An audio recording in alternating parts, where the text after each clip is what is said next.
Thank you for tuning into the Wise Healthcare Podcast. This podcast is intended for informational purposes only and should not be considered professional medical or healthcare advice. The views and opinions expressed by host and guests are their own and do not necessarily reflect the official stance of the ICF. Listeners are encouraged to seek professional guidance or conduct their own research before making any decisions related to healthcare or disability services. Wise Healthcare is not liable for any actions taken based on the information shared in this podcast. By listening, you agree to these terms. There's been a lot of information. Bernard has shared so much direct information for the first time, and talking him speak, discuss stories, that was amazing for us to hear.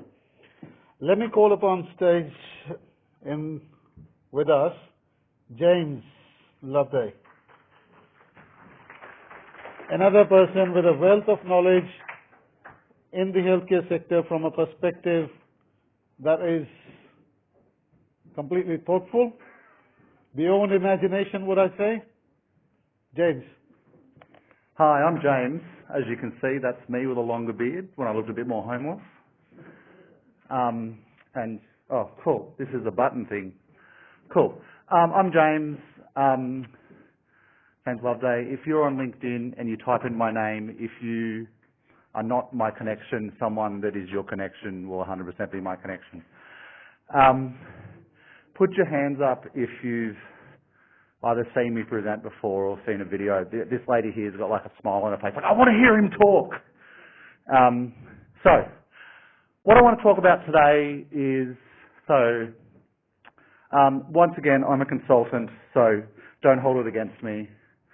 But I'm not talking about consulting today. I'm talking about how you can kind of take what you know and how you can transfer that into a business that's actually profitable in theory. So, what do you do? I'm hoping that everyone in this room is a part to do with the NDIS, because if you're not, you're in the wrong room, you've wasted some time, but I can tell you in approximately 15 minutes you will be fed. So that's good. So, I went onto the provider finder site yesterday, right? And I typed in Parramatta, okay? So I typed in this postcode. In this postcode, as of yesterday, there is 1,038 registered providers. Bobby asked before, put your hand up if you're not a registered provider. So that's even more people. So we've got a really saturated market in the NDIS. We've got massive providers and we've got little providers. How do we define ourselves as a business within this industry? Was that the wrong way? Yes, it was. There you go. That is not in a linear term.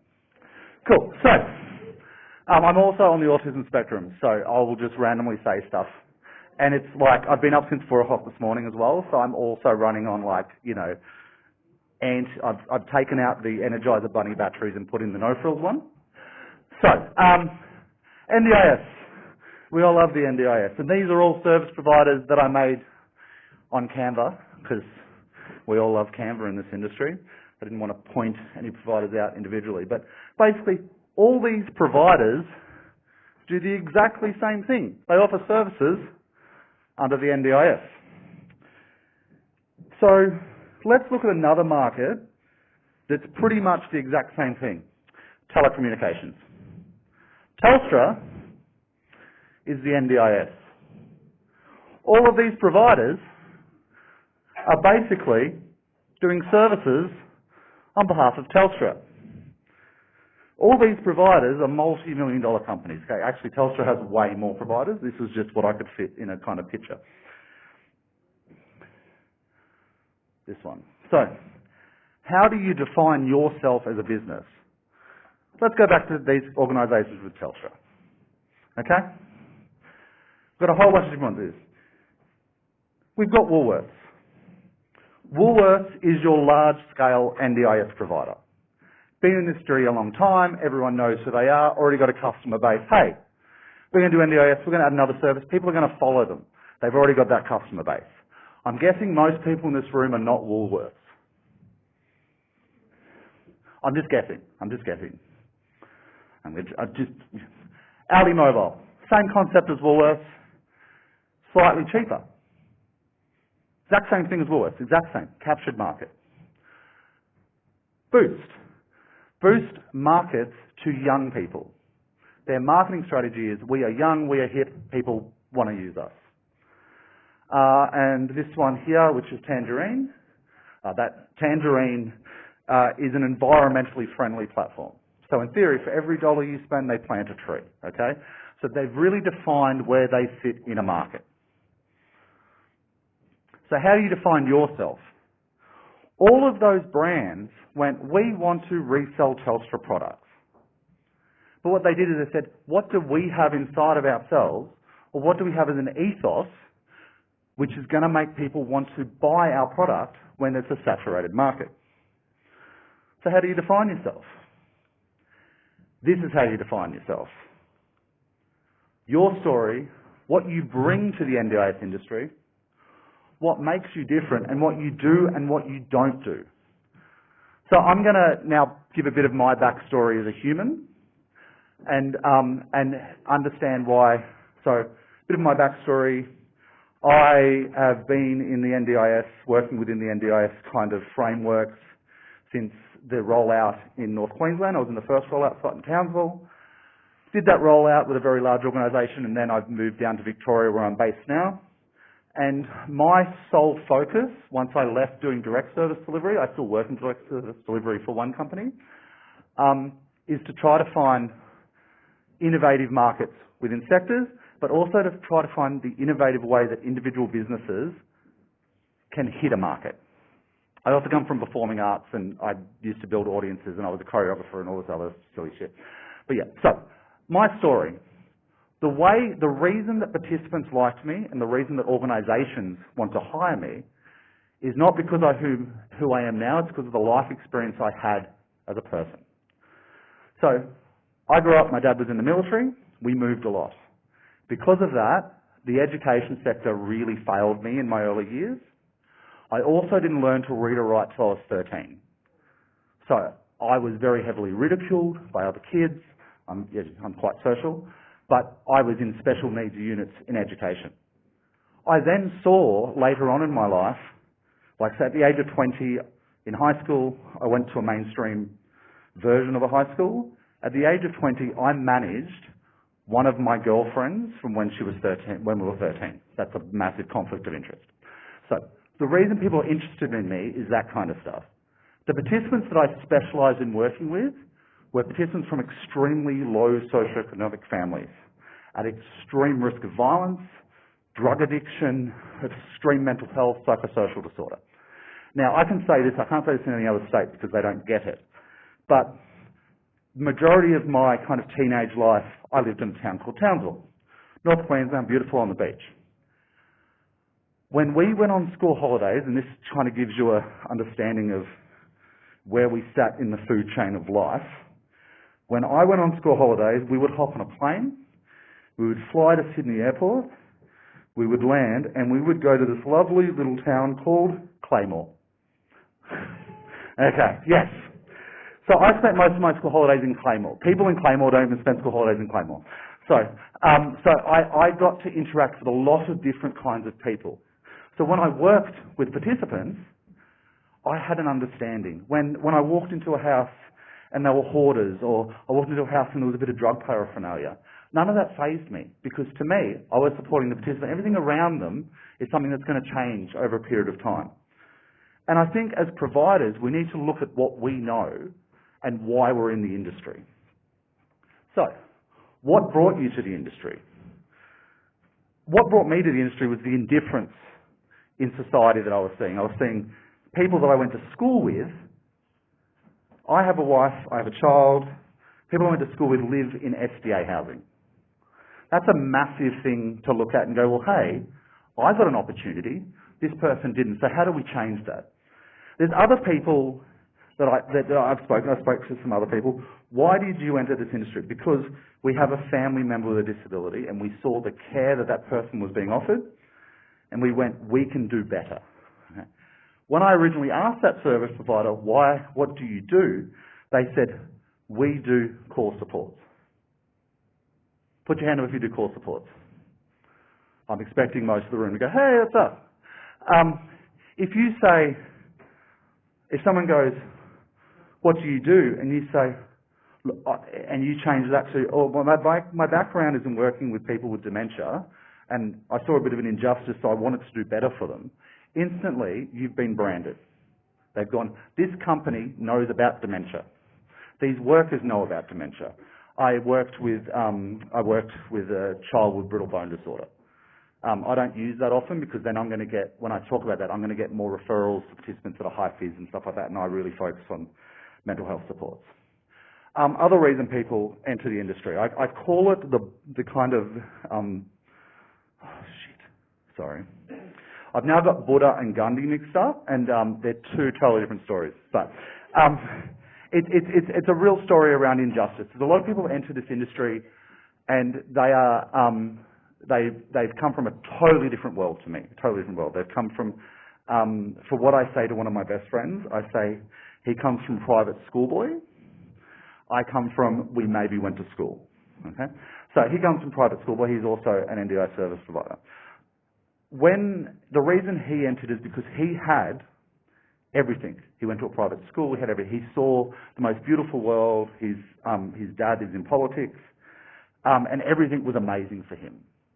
It wasn't until he became like in his 20s and started to see what he sees as the real world that he saw a massive difference. And that's the same as what happened with Buddha, Gandhi, one of them. Basically, he saw the massive difference and then chose to make a change. That's a good reason to enter the industry. But you have to say, that's the reason I entered the industry. And because I saw injustice. I wanted to change something. What makes you different? If you're saying, as I said before, if you say, oh, we do SIL, cool, no worries. You do supported independent living. Do you do SDA as well? Yeah, maybe. Don't really want to talk about that part because it's conflict of interest. But you say, I just do SIL. Cool. SIL is a plethora of different forms of support. So when someone comes to me and goes, when I worked in growing NDIS businesses, I worked on growing NDIS businesses in the psychosocial and mental health space. So my goal within my region, and I was in one region in Victoria, was to grow mental health. We did not do any high physical support, and this was for one of the top 10 largest NDIS companies. And I was like, I do not know NDI. I do not know high phys. I do, but I don't want to work in it. My passion is in mental health. So what I would do is I would totally focus on the fact that I knew about mental health. I would go into a mental health facility and say, hey, do you have anyone that no one else wants? And they'd be like, no one else wants. Oh, I'll give them a go. Yes, you're not going to be discharged within 2 weeks. It might be a longer time period because we have to build the right care team. But in saying that, I gave the person who moved out an opportunity they were never given. And they went, well, why do you have to build a good care team? Everyone else is doing it in 2 weeks. Well, in theory, how many times has that person been re-put into the hospital? Multiple times. Is that because, and they'll say the NDIS failed, the NDIS team say, that sector failed. In theory, everyone's failed. Everyone's failed that person. So we would say, hey, it's going to take 7 weeks for me to find a team. Once I find a team, I'm going to have to train them. Then I'm probably going to have to get rid of some of them because through the training we're going to realise they're not the right person. So what makes you different is what you know and what you're willing to do. And one of the biggest problems people in this industry when I'm working with smaller providers is they say yes. They go, oh, I've got a referral for you. Can you do it? Yes. I can do that. James, have you ever worked with a bariatric participant before? Because I need some help. What you do and what you don't do. Bobby touched on this before. Bobby's service does absolutely everything. I have a strong belief that with the way we're going with, all transparency, my company is called Support Navigator, okay? I named it before the NDIS used the word Support Navigator, okay? They're probably very angry with me because they probably spent hundreds of thousands of dollars on coming up with that name, and that was literally like me and my two co-directors drunk one night on a bottle of red wine kind of approach.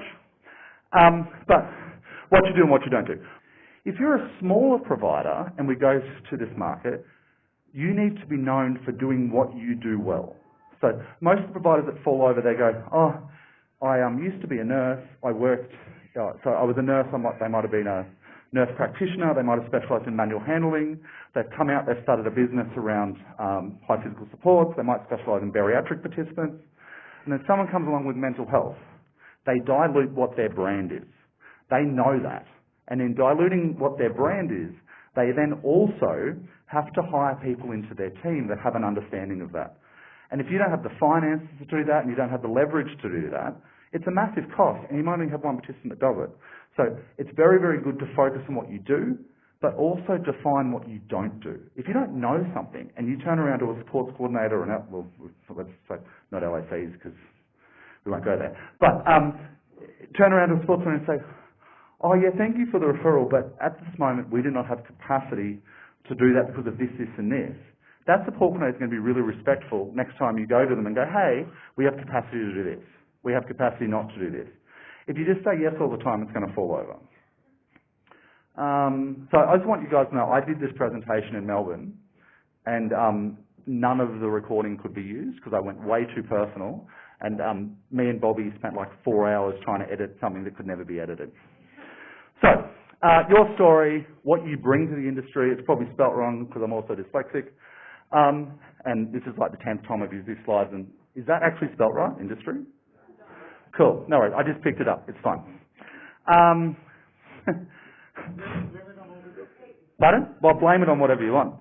Blame it on the waking up at 4 o'clock in the morning most days.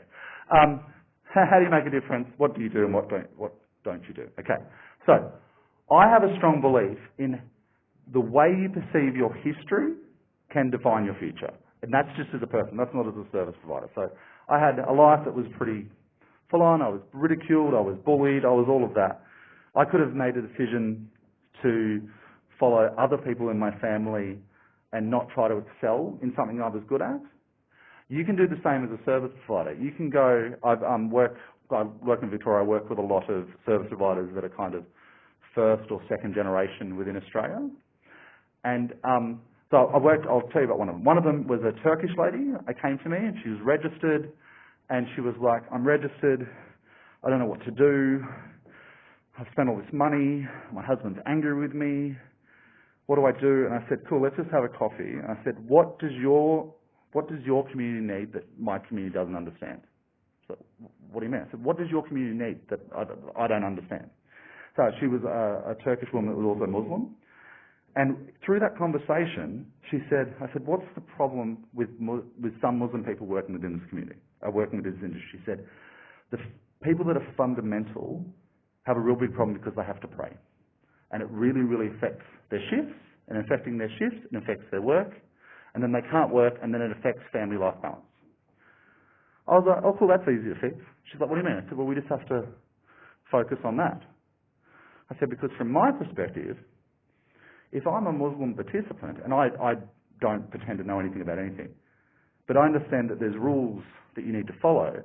So if I can't eat something, and that's inside my house, it's like being a vegan and living in Alice Springs.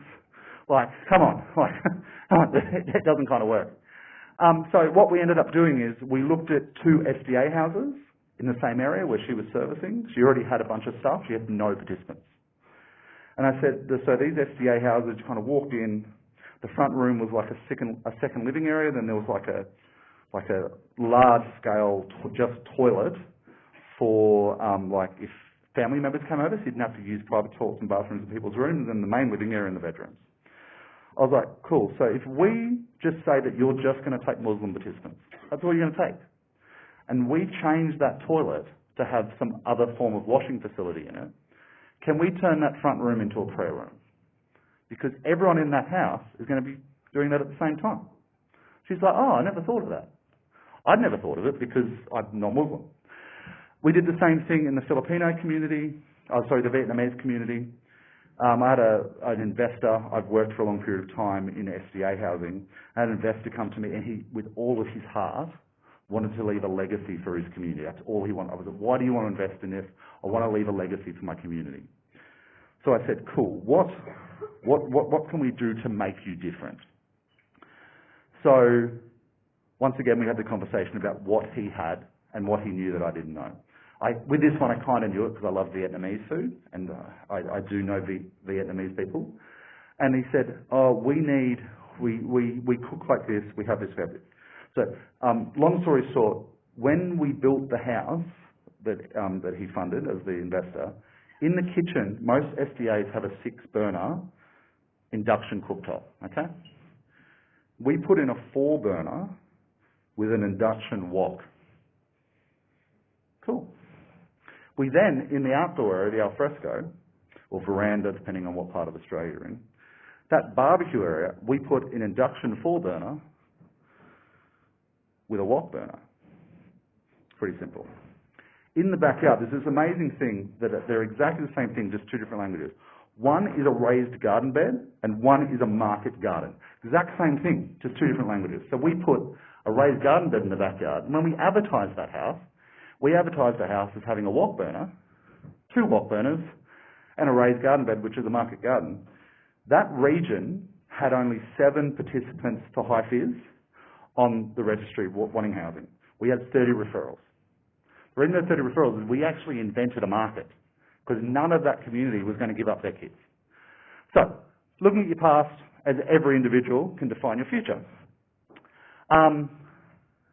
Say why you do what you do, not why you do it. With every little story, your brand grows.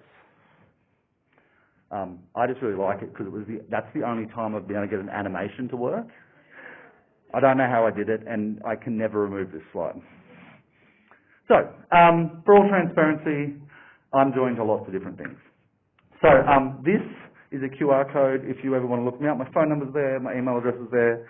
I travel, I love talking to people. I like all coffee except the Turkish coffee. It's just a bit thick for me. I can't do the texture. But other things that I'm joined to is I'm joined to a charity called Keely's Cause. I'm the managing director of Keely's Cause. And that is a charity that was started by I'm just trying to give a better background of me and what I stand for, I guess. So Keely's Cause was a charity that was invented by a 13-year-old girl with special needs who had an iPad and the other kids at school didn't. And she saw the massive injustice in the lack of communication that these kids are allowed to have. So she started a charity basically giving iPads to low socioeconomic families with neurodiverse or intellectually disabled children. So literally we raise money, we give iPads to children to help with communication. Support Navigator, that's kind of what I'm talking about today.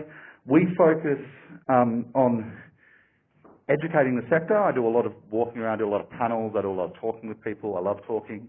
And then innovation. So how do we find the innovative market for individual organisations? And we do that from small to large scale organisations. Holiday Navigator, it's a kind of new endeavour.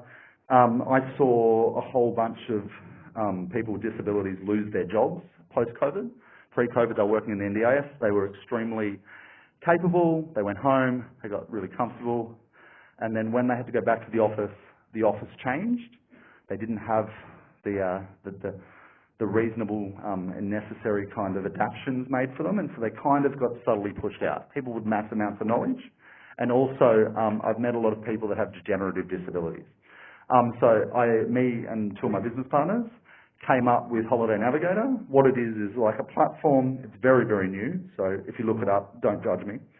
But what it is it's listing short-term accessible accommodations, so Airbnbs, hotels, stuff like that, STAs and aged care respite all in one spot, but everyone that works on it, other than me, has a disability. Half of them, one of the other things that we've done in the building that is that we've helped them set up their own little businesses. So in theory, the revenue they make, they can also put into trust, so they can buy their own STA house. They can leave a legacy for their child that they've never had an offer to before. So the whole idea of that platform has nothing to do with SDA housing. It has to do with trying to support a corporate disability market. And then Wingate Care, I do not own Wingate Care. Wingate Care is a direct service business. And what's really interesting about that is that is, for lack of a bit of quite a profitable business. It is not registered. And the reason it is not a registered business is because it's been around for 20 years, and in 15 years, we've never gained a participant, we've never lost a participant. That business model is, we empower our staff members immensely. Like when we have a Christmas party, it's like all these different cultures coming together with different food, and everyone loves it, and everyone feels like a family.